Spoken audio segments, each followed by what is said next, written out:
Halo semuanya, selamat datang di podcast Kelora. Pada kali ini podcast akan membahas tentang sains, bidang sains, kejuaraan di bidang sains. Jadi sebelumnya, perkenalkan nama saya Dayu, host yang akan menemani kalian dari awal hingga akhir podcast kali ini. Karena kita membahas tentang bidang sains, jadi kru kami telah menyediakan atau mengundang sebuah tamu yang sangat spesial, yaitu Kakak Putu Gede Sindu Dharma Putra. Kakak Sindu ini adalah mahasiswa semester 3 dari Fakultas Matematika Ilmu Pengetahuan Alam dari jurusan Kimia, Universitas Pendidikan Ganesha. Jadi tanpa berlama-lama kita langsung sapa aja kakaknya ya.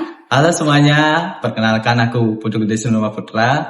Aku biasanya dipanggil Sindu. Aku mahasiswa aktif semester 3 dari program studi Pendidikan Kimia, jurusan Kimia dari Fakultas Matematika dan Ilmu Pengetahuan Alam Universitas Pendidikan Ganesha. Dan kebetulan pada kesempatan kali ini aku diberikan kesempatan menjadi narasumber dikarenakan prestasi yang aku peroleh kemarin sebagai peraih gold medal pada salah satu kompetisi esai tingkat nasional. Ya. Halo Kak. Halo semuanya. Jadi terima kasih banget nih udah mau hadir di sini di tengah kesibukan kakak ya. Terus apalagi minggu-minggu ini tuh kan minggu-minggu UAS, terus minggu-minggu libur kakak hawa malas, terus pengen pulang kampungnya tuh kerasa banget. Ya. Kalau boleh tahu nih gimana kabar kakak hari ini? Sementara baik sudah diberikan kesempatan ini. Sebelumnya aku mau mengucapkan terima kasih sudah diajak untuk berkontribusi dalam kegiatan kalian gitu. Ya. Sebelumnya terima kasih banget. Lalu kesibukannya akhir-akhir ini tuh apa sih kak? Kesibukannya akhir-akhir ini kebetulan kan yang paling dekat ini ada kegiatan kepanitiaan. Mungkin spesifiknya pemilihan putra putri Uniksa. Habis itu ada lagi aku kan kebetulan ikut organisasi jurusan OMJ. Itu lagi ada 2 kegiatan, yakni persiapan untuk seseksi sama SID itu kegiatan gini sharing interaktif department. Jadi kita itu bisa dibilang kayak ngobrol-ngobrol tentang gimana sih kegiatan kuliah kita selama 1 tahun belakang ini, apa sih yang kurang, apa sih yang udah bagus. Itu kita sharing-sharing antara dosen, antara mahasiswa. Gitu. Lalu kakak berarti ikut panitia untuk pemilihan putra putri Uniksa. Ya, jadi kebetulan saya dipercayai oleh teman-teman saya di UKM yang kebetulan panitia pemilihan putra putri Uniksa itu dinaungi oleh KM Protokoler. Dipercaya sebagai wakil ketua panitia. Oke. Berarti cukup sibuk ya kira-kira. Jadi karena kakaknya cukup sibuk, jadi merasa terharu banget bisa menyempatkan hadir ke sini gitu. Oke kak, nah sebelum kita menggali nih lebih jauh prestasi-prestasi apa aja yang didapatkan oleh Kak Sindu, boleh nggak sih aku tanya-tanya dikit lebih mendalam tentang Kak Sindu? Aku pengen tanya nih, bagaimana perjalanan Kak Sindu untuk mendapatkan atau masuk ke jurusan kimia ini? Kenapa saya bisa berada di sini gitu dulu ya. Jadi mungkin aku cerita dari SMA dulu kali ya. Mungkin bisa dari SMA itu bisa dibilang aku punya ketertarikan di bidang sains juga. Bisa dibilang aku cukup tertarik itu dan mampulah istilahnya dalam tanda kutip ya. Mampu kayak dari segi pelajaran juga kayaknya asik. Dari segi orang yang ngajar gurunya juga asik. Jadinya guru-guru tuh aku nyaranin buat apa enggak dari yang mungkin tapi di sisi lain itu ada pertimbangan lain dari aku. Waktu SMA tuh pengen nyari jurusan lain. Bilang aja farmasi, maunya farmasi. Tapi karena ngepet jadinya nyari di sini. Berarti dulu sebelum nyari kimia kepikiran untuk masuk farmasi. Iya. Oh, farmasi yang di mana kakak tembak? Oh jangan deh. Itu kalau kakak masuk ke sini lewat jalur apa kalau boleh tahu? Lolosnya. Jalurnya jalur SNMP. Wih, mantap. Dengan jalur prestasi itu kayak sangat wow ya kalau di sini. Apalagi bidang kimia gitu, yang sangat persaingannya kuat banget gitu. Oke, itu kan perjalanan dari SMA hingga ke sampai jurusan ini, masuk jurusan ini. Kalau selanjutnya tuh aku mau tahu deh tentang gimana sih perjalanan kakak dari semester awal sampai hingga semester ini. Apakah kakak sering ikut lomba-lomba atau organisasi apa yang kakak ikuti lagi yang lainnya? Oke. Jadi kan mungkin aku mulainya dari ketika bermasuk Unesa itu aku benar-benaran aku nggak benar tahu, nggak ada arah, nggak ada gambaran banget. Aku ke sini tuh sendirian, jadi emang sendirian itu sendirian, nggak punya teman, kayak apa yang gimana nanti. Habis itu ikuti PKKMB, habis PKKMB ternyata ya kenalin dengan organisasi segala macam gimana kehidupan kampus. Dan kebetulan aku tahu informasi di fakultasku itu ada regulasi ya bisa dibilang itu setiap mahasiswanya itu harus ikut KMJ-nya. Sehingga dari sana ketika selesai pengenalan lingkungan kampus KMB-nya itu kita sudah bisa dikatakan resmi menjadi bagian dari HC. Nah, habis itu karena berlanjut dan bisa dibilang berkegiatan terus di HC, aku kenal sama kakak mentorku ya bisa dibilang tuh Kak Jonata. Nah, Kak Jonata ini yang sebenarnya yang sangat menggembleng aku bisa dibilang menggembleng, yang terus ngajak-ngajak lomba terus di push lah sehingga aku di pertama kali waktu itu terus satu diajak untuk ikut lomba esai. Berarti emang udah lomba dari semester 1 gitu. Iya. Wow. Kalau boleh tahu kakak tuh asalnya dari mana sih? Karena dibilang sendiri ke sini gitu. Dari Gianyar. Oh, dari Gianyar. Berarti di sini ngekos. Iya. Mas Ada. Terus organisasinya kan katanya semua anak FMIPA kayak langsung join gitu di HMJ-nya. Berarti keseluruhan mahasiswanya benar-benar keseluruhan. Iya. Nggak ada seleksi lagi gitu. Nggak ada. Maksudnya itu masuk HMJ tapi sebagai anggota, bukan sebagai fungsionaris kayak sekretaris bidang, tapi sebagai anggota saja. Kalau saat ini kakak sebagai anggota masih tetap? Kebetulan aku di HMJ sekarang ini sekretaris bidang 2. Oke. Jadi itu ya guys. Terus aku mau tahu deh kak, karena kan tadi tuh banyak banget ikut organisasi, ikut lomba gitu kan, digembleng sama kakak tingkat kakak. Kakak tuh gimana sih cara bagi waktunya gitu? Kayaknya tipe-tipe yang jarang di kos deh ini kakaknya. Ya benar banget, bisa dibilang ke kos tuh cuma buat tidur aja. Akhir-akhir ini ke kos cuma buat tidur. Ke kos kadang-kadang nggak ada di kos gitu. Jadi cara ngebagi waktu sebenarnya ya jujur dari aku cuma ngejalanin aja gimana alur perjalanan kita. Yang kita tetap karena udah di sini kita kan fokusnya kuliah dulu, kerjain apa yang menjadi kewajiban kita sebagai seorang mahasiswa. Yang pertama itu aku emang ingat banget pesan ibuku, belajar dulu, nanti masalah yang lain nyusul. Jadinya aku tetap prioritasin belajar kuliahnya dulu, baru ke hal-hal lain kayak organisasi, baru ke yang akademik yang di luar itu. Oke. Bagi prioritas lah istilahnya. Berarti prioritasnya kuliah dulu ya, belajar dulu. Nah, karena kakak bilang gitu tadi, aku mau tahu deh berapa IP kakak waktu semester 1 sama semester 2 kemarin. Kayak, aku kepo Mungkin deh. range-nya range saja aku kasih tahu ya. Iya, iya. Di antara 3,5 sampai 4. Cukup tinggi ya. Apalagi dengan membagi waktu seperti itu.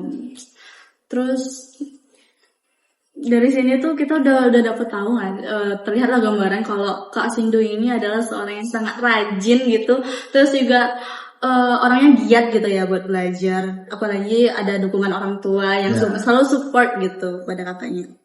Nah, karena kita udah tahu nih tentang Kak Sindu, terus gimana kalau kita langsung bahas ke topik utama, yaitu tentang inovasi produk kesehatan masa kini melalui inovasi generasi muda berbasis lontar usada menggunakan tanaman tradisional Bali.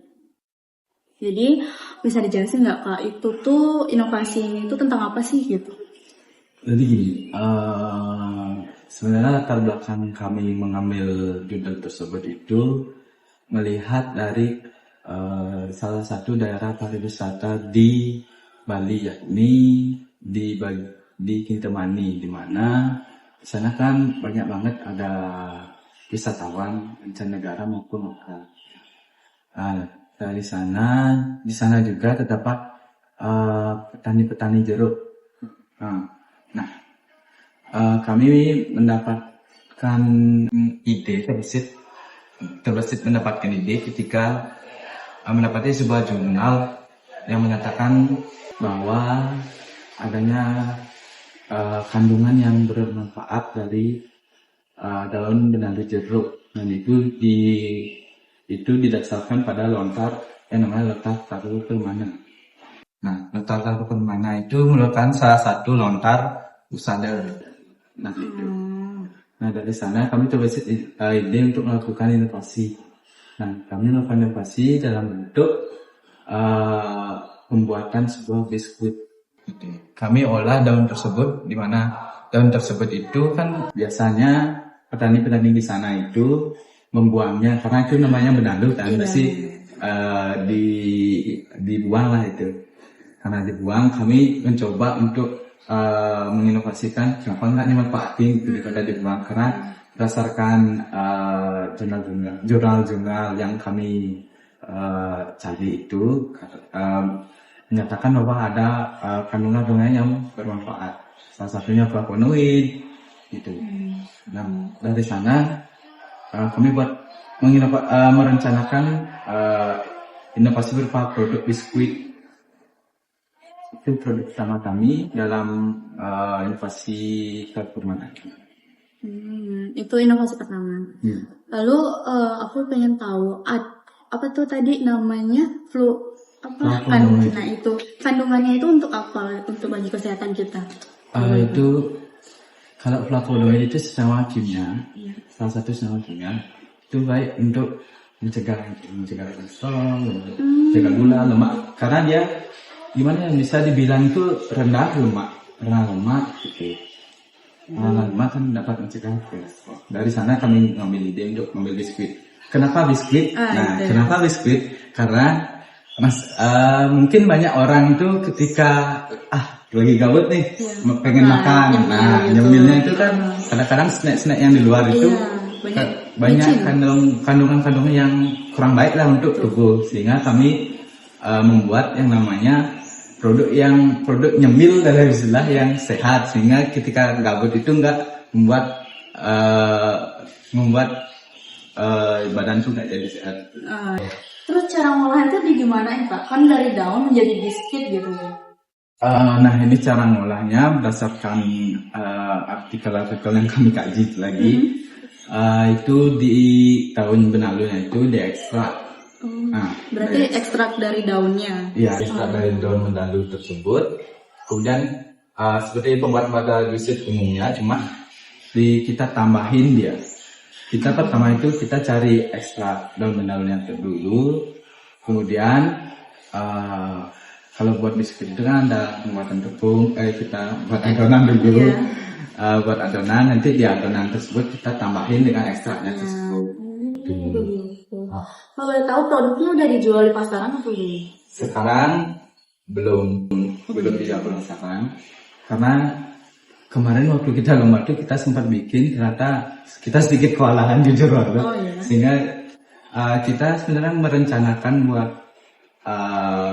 untuk memasarkan tersebut sesuai dengan latar belakang kami awalnya itu, karena kami memasarkannya di daerah-daerah yang banyak gininya wisatawan mancanegaranya. Tapi karena kewalahan itu kami belum bisa sampai. Oke. Berarti itu ekstrak dari daun benalunya dijadikan biskuit. Iya. Kakak pernah nyoba nggak? Pernah. Enak? Tentu saja. Iya. Oke. Lalu gimana sih perjalanan Kak Sindu dan tim sampai memilih mengangkat meneliti lebih lanjut tentang inovasi ini? Perjalanannya. Ya. Mungkin dari segi pengangkatan itu cukup riuh ya, karena ini kompleks banget dari bisa dibilang dari pariwisata terlebih dahulu, kita dari pariwisata, terus kemudian masuk ke sektor pertanian untuk pencarian limbahnya, kemudian tiba-tiba kita bisa membuat sebuah produk itu, penggagasan intinya cukup memakan waktu ekstra. Itu belum lagi gininya, kadang-kadang nama sebuah tim kan ada aja cecak gitu. Pastinya. Ya, gitu. Gitu, oke. Berarti kakak turun langsung ke lapangan untuk melihat itu semua dan memilih-milih gitu. Kebetulan kami kan melakukan riset secara melalui jurnal. Jadi kami riset dulu melalui jurnal, baru kami bisa. Kalau boleh tahu, ini tuh pada saat menggagas ini, kakak ada pendamping seperti apa ya? Kayak guru gitu? Atau cuman Kak Jun? Siapa Junai? Janu, sorry. Kebetulan waktu prosesnya itu, kita jujur-jujur aja, itu nggak ada yang nampingi maksudnya dari segi sales kan itu nggak ada. Cuma dalam penggagasan karya esainya itu ada. Oke. Tadi kan kakak bilang ada cocok-cocoknya dikit nih. Apa saja tantangan yang Kak Sindu dan tim jumpai selama menggarap inovasi ini, dan bagaimana cara menyelesaikannya? Iya, ini namanya tim ya. Iya. Namanya tim itu pasti ada aja perbedaan pendapat itu, kayak ini harusnya kayak gini. Belum lagi kita tuh kayak ruwet dalam menggagasnya itu, dalam menyampaikan dalam esai itu. Jadi kita kayak balik lagi diskusi gitu. Jadinya diskusi aja sih jadinya penyelesaiannya. Berarti dengan cara diskusi dengan kepala yang dingin gitu ya. Terus misalnya nih, pernah nggak sih di satu titik tuh kakak harusnya ngerjain ini, tapi teman kakak, kok kamu gini sih gitu, kayak harusnya kayak gini tahu gitu.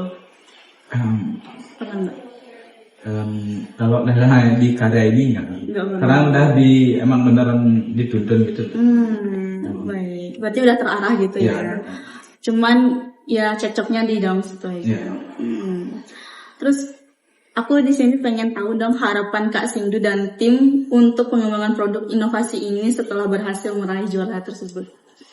Berarti harapan setelah meraih juara. Ya, mungkin harapanku untuk teman-teman yang nonton itu, terutama fakultasku, karena aku jarang banget, kira-kira jarang banget melihat yang namanya karya ilmiah itu. Padahal kita di fakultas kan yang namanya matematika dan ilmu pengetahuan jarang banget yang ada alumnya sekarang. Mungkin bisa dibilang fakultas aku saat ini tuh bukan mengalami kemunduran sih, tapi mengalami masih start. Sehingga aku harap dengan aku berkecimpung di dalam bidang itu bisa setidaknya menjadi katalis sedikit lah untuk memajukan sesuatu. Ya. Oke, berarti itu harapannya ya. Harapan dari Kak Sindu, semoga timnya Kak Sindu ini dapat menjadi motivator untuk ini mahasiswa lainnya di FMIPA. Oke, terus tips dari Kak Sindu dong untuk mahasiswa baru yang mau mulai ikut lomba seperti lombanya kakak itu dan mengikuti jejak Kak Sindu sebagai mahasiswa yang berprestasi. Waduh, kalau dibilang saya dibilang prestasi enggak ya. Sebenarnya lebih banyak. Ada orang yang lebih pantas dibilang itu daripada saya loh. Tapi menurut kami kakak pantas kok. Jadi tips untuk mahasiswa baru ya. Iya. Mungkin kalian tuh harus kenalin diri kalian. Apa sih yang menjadi kelebihan kalian? Apa sih yang menjadi kekurangan kalian? Itu dulu, kenalin diri kalian dulu. Habis itu kalau kalian merasa mampu dalam praktik, kembangkanlah diri kalian ke sana. Contoh, kalian mampu kok, udah mampu nih dalam karyanya, penulis karyanya, kenapa kalian doronglah diri kalian ke sana? Dipush ke situ. Iya. Oke, berarti itu tips dari Kak Sindu, guys. Terakhir nih Kak, harapan Kak Sindu sebagai anak FMIPA, kira-kira hal apa sih yang harus diperhatikan dan ditingkatkan oleh Universitas Pendidikan Ganesha untuk mendukung anak-anak FMIPA agar lebih banyak yang berprestasi dan mengharumkan nama Unesa? Nah, ada lagi ya. Iya. FMIPA ya. Mungkin dari dirinya, dari segi prestasi. Kemudian aku melihat juga sekarang akhir-akhir ini kolaborasi kita juga lagi rendah. Nah, sehingga mungkin kita bisa bekerja sama untuk meningkatkan hal tersebut. Aku lihat karena ya yang seperti aku bilang tadi itu, warga MIPA itu kekurangan orang yang mau terjun di dunia akademik. Akademik dalam artian lomba-lomba, menulis esai, bahkan PKM mungkin kalau kalian begini tahu PKM itu jarang banget, yang ya bisa dibilang presentasinya sangat kecil banget lolos. Kalau berdasarkan tahun kemarin itu dikit banget yang lolos PKM.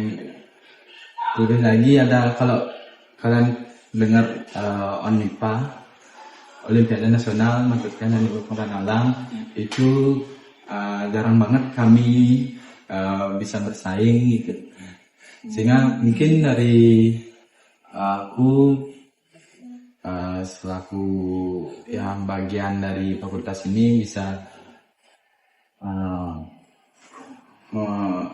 mohon untuk bisa meningkatkan. Semoga dari podcast ini bagi para penonton, mungkin dari FMIPA yang menonton, semoga termotivasi ya kakak-kakak, adik-adik sekalian. Dan gimana ya, harus ditingkatkan lagi sih guys, itu katanya Kak Sindu tadi. Oke, jadi dengan berakhirnya pertanyaan ini, berakhir juga podcast ini. Itulah tadi jawaban-jawaban dari Kak Sindu. Terima kasih Kak Sindu.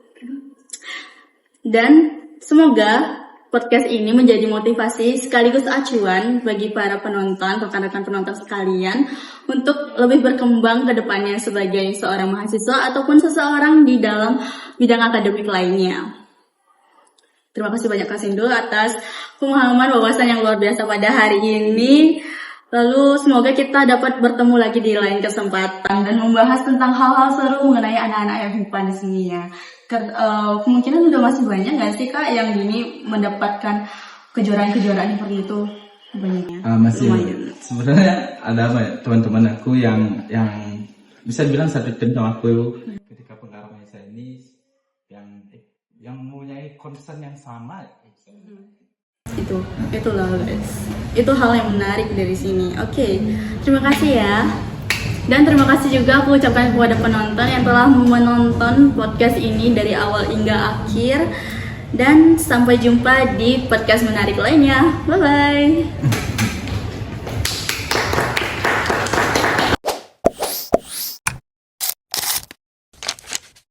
Meanwhile, Bagaimana pesan ketua dulu? Sangat lancar dan narasumbernya tepat waktu. Yang nggak dipakai, terus semuanya lancar, terus tanggal 20 tuh bisa santai, terus buat MKWU, terus buat waspen. Oke, Bota hari semoga ini sukses. Nah, dari Denpasar. Ini Sangat membingungkan. ini. Gimana Kak? Pagi-pagi udah disuruh jadi kasir. Kita gimana? Deg-degan?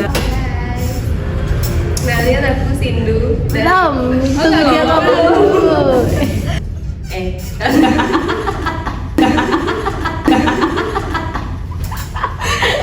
Gimana belajarnya? Aku juga nggak tahu sebenarnya. Rajin belajar. Jangan pulang ngeblok ya aku. Oh my god! Wow! Nama universitas ini. Apa ya? Soalnya aku nervous. You can do it!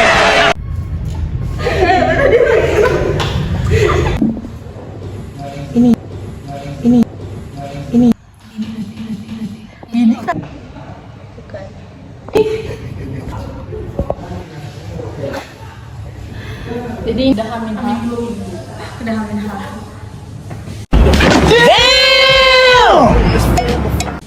Kamu nggak usah ikut. Kasih seru. Ya ada. Nggak putih. sebagai anggota masyarakat. Kebetulan aku di sekarang ini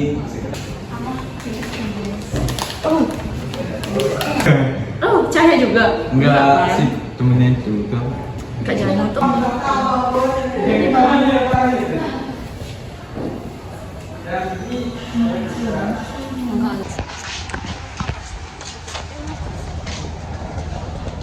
Mana Amanda?